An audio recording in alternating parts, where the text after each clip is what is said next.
Hey, greetings everybody, Gleekon here again with another episode of Lore of Warcraft. So, we're kind of in the in-between space right now. We left off by finishing everything that has to do with the Second War. The Second Great War has been completed. We've done the game, we've done the novel, we've done all of the Chronicles part. Now, there is a tiny bit in Chronicles that's not covered in any, it's alluded to, sort of, in things to come. And it's not covered in any other things really, but we're kind of in this middle territory. And then, so after we do these, we'll do a few episodes from Chronicles. I think we can read like the second chapter in the Arthas Rise of the Lich King. And then we'll start a brand new chapter in Chronicles, the final one of Chronicles 2. At that same time, we should be able to look at the Beyond the Dark Portal book. There's also a short story that we're going to look at some point during the Beyond the Dark Portal era about the Trade Prince Galliwax or something like that. And that's a free one you can find on worldofwarcraft.com, but we'll look at it together if you're interested. All right, so stay a while and listen to this one. We're now still in that 7 years after the Dark Portal, but we're in the latter half of that 7th year, and we're going to see the fracturing of the Horde at this point. And we left off with the iconic lines, the Alliance had won, and we're starting off this with, the Horde had lost.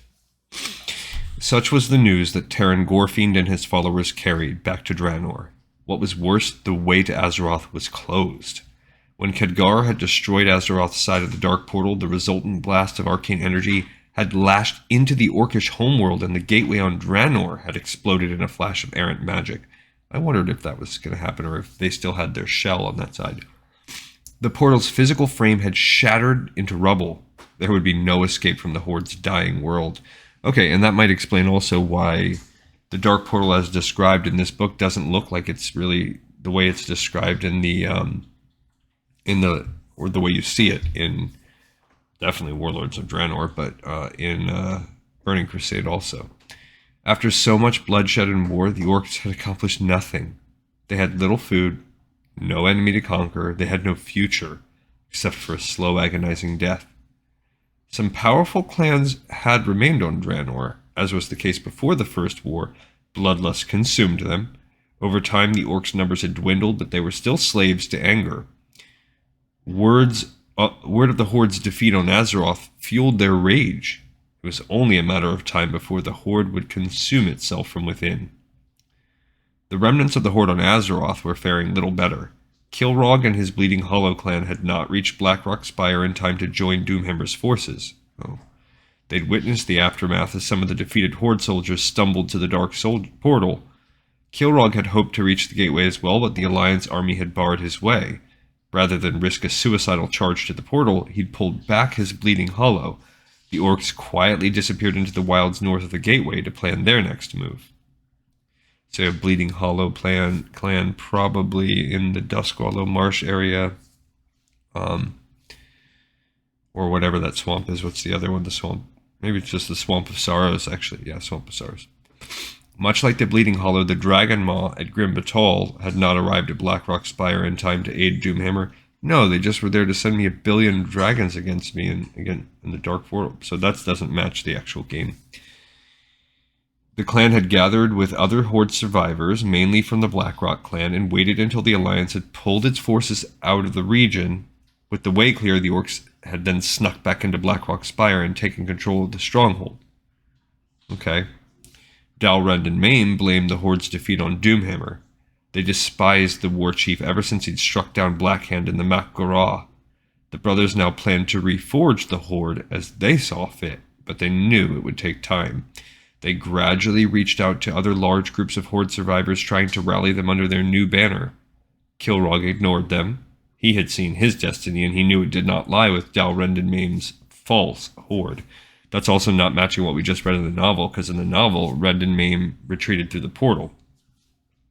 Yet the Dragon Maw did pledge their support to the orcs in Blackrock Spire. They offered to give some of their enslaved dragons to Dalrend and Maim's forces if ever they were needed. Other members of the Horde scattered into the wilderness. Some traveled in packs, a few were alone. Among the solitary survivors was Eitrig, the former handler of Garona, and he's now actually, remember in one of the previous episodes I said I wondered if he was in the game. He is. He's actually right in Orgrimmar in the center chamber. He's still main living figure in WoW. In the aftermath of defeat, he dwelled on everything the half-orc had told him about the dark forces manipulating the orcs. He began to believe what Garona had said, and his unquestioning loyalty to the Horde faded. Gul'dan's promises, the benefactor killed Jade in the dark portal. None of these things had been what they'd seemed. Forming the Horde had not brought the orcs salvation. It had brought them doom. With shame and anger in his heart, Eitrig disavowed the Horde. He struck out north in search of a place to spend the rest of his days. A place to die in peace. Which is interesting because, again, like I said, he is part of the Horde now. He's a central part of it. All right, so there are some things that are slightly different than what happened. So what we have is some have retreated into the Dark Portal. We have problems going on there, which I think we're going to get to, because beyond the Dark Portal, the campaign centers largely on what happens on Draenor. But actually on Azeroth, you have Rend and Maim's untrue Horde with their clan, the Blacktooth Grin clan, and the Dragonmaw clan, and some of the Blackrock clan hiding out at Blackrock Spire and in the wilderness beyond. Plus other random just clutches of orcs everywhere. All right, so we got another episode in the pipe, 5x5. Some interesting lore in the kind of intermission between this and Beyond the Dark Portal. See everybody on the next episode of Lore of Warcraft. Thanks for watching.